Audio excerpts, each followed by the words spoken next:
Welcome to Nasdaq Trade Talks. I'm your host, Jill Malandrino, Global Markets Reporter at Nasdaq. Joining me at the market site in Times Square, New York City, we have Tracie McMillion. She's the head of Global Asset Allocation Strategy at Wells Fargo Investment Institute. And the Institute is out with its 2020 Outlook piece, and it's all about resiliency. Tracie, it's great to have you with us at market site. Welcome. Thank you. 3 factors are necessary for this global economy to stay as resilient as it has been. Sure, yes, and those 3 factors actually all began with C's. So they're consumers, making sure that the consumer continues to spend. You know, here in the U.S., the consumer is 70% of the U.S. economy, and so as long as they stay resilient and continue to spend, then we should see this expansion continue. The other thing we're watching is China. So certainly within China's own borders, they are going through a big transition where they're moving their economy away from exports and more toward consumers in their economy as well. So they're looking at consumption industries. And as they go through that program slowdown and transition, they will have a big impact on the global rate of growth.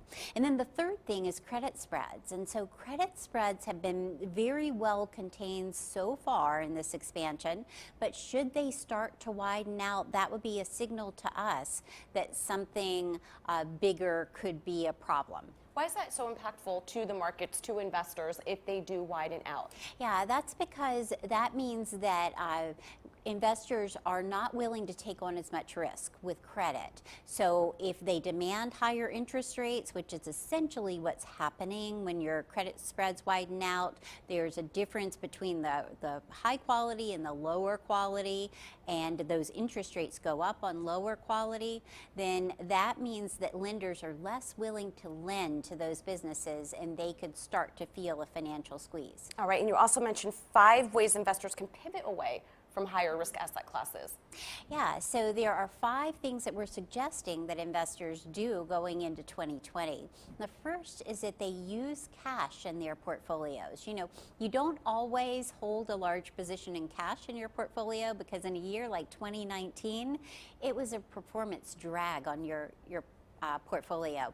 And moving into 2020, though, we're suggesting holding some cash and using it as a tactical tool. So in other words, if the markets rise above our targets, then you would sell some of those markets and take the cash out of them. And then you would reinvest if they go below our target. So, you know, kind of using that throughout the year as markets fluctuate, because we think there'll be more swings next year than there were this year. And the second thing is to focus on quality, and focus on quality both in equities and in fixed income. In equities, that means moving up in market capitalization, not as much in small caps, but maybe moving some of that exposure into U.S. large caps. And within fixed income, moving away from things like high yield fixed income, where we just don't think that the return or the yield is worth the amount of risk, and moving up in quality. I mean, and it makes sense too. There's a reason why certain assets have a high yield. Yes, exactly. Because the underlying is not performing. Yes, again, you know, those lower quality. And right now the spreads are pretty tight, but they could widen out quickly. All right, and the fourth one, defense can be good offense. Mm-hmm. Yeah, so what we mean here is that within the portfolio, there are different asset classes from which you can choose. And certain asset classes are more defensive than others. Hedge funds come to mind, or other alternatives, as a good hedge within the portfolio, because equity hedge strategies in particular can do well whether markets are going up or going down. So, you know, they can buy long or they can sell short and benefit either way. So that's certainly a defensive play that we're suggesting.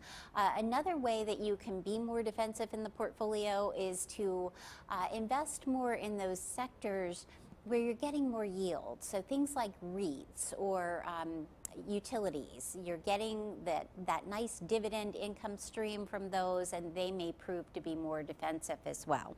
All right, and the fifth one, of course, tried and true diversification. Can't go wrong there with longer term investments. Sure, so longer term investing is something that we stress with with our clients, and the main reason is because even if you're diversified, if you look at a diversified portfolio over just a 1-year period, you see a lot of variation in the returns from year to year. So we looked back and saw that there was 51% spread on the 1-year returns for a balanced portfolio. So anywhere from negative 21 all the way up to 29%. And if you stretch those out over 10 years and you average out the returns over 10 years, that number shrinks considerably to about 8%, anywhere from 5.3 up to 14%. So having that longer term viewpoint can smooth those returns over time and keep you invested in the markets. And speaking of diversification, the report also spotlights on alternatives.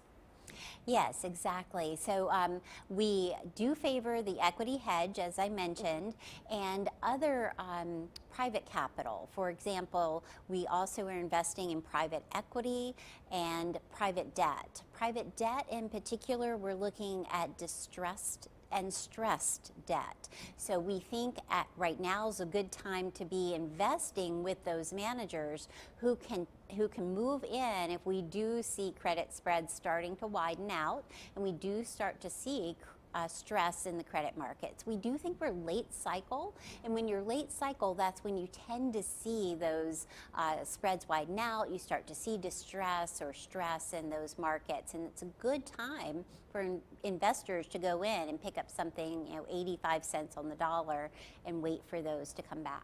All right, and to wrap up here, you'd mentioned in the beginning of the interview that we might see a little bit more up and down movement in 2020 as compared to 2019, and I would imagine some of that's got to be around the 2020 election. Sure, yeah. So in fact, we looked back at all of the election cycles, and what we found was that there were only 4 years in which there were negative returns when it was an election year. And 3 of those were recession years. We're not calling for a recession next year, so we do think markets will be up. But in the first 6 months or so, markets tend to be flat to down because of the uncertainty with regard to who the candidate is going to be. And then once that candidate is chosen, then markets will either go up or down depending on whether they think the incumbent is going to win, in which case it tends to go up. And if not, if the challenger is going to win, then it tends to go down. Again, uncertainty coming into play there. All right, Tracie, thanks so much for joining us at Thank you. MarketSite. And thank you for joining me on Trade Talks. I'm Jill Malandrino, Global Markets Reporter at Nasdaq.